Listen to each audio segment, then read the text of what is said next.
Hey guys, today I'm going to show you how to check the weather using command prompt on Windows 11.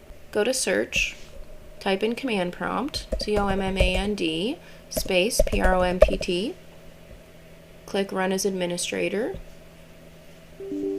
If you get a pop-up that says do you want to allow this app to make changes to your device, click yes. Now there's two different commands you can use for this. For the first one, you're going to type start, S-T-A-R-T, space, M-S-N, weather, W-E-A-T-H-E-R, colon, and press enter.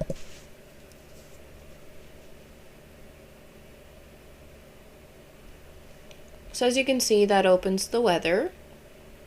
For the second way, you're going to type start, S-T-A-R-T, space, Bing, B-I-N-G, weather, W-E-A-T-H-E-R, colon, and press enter.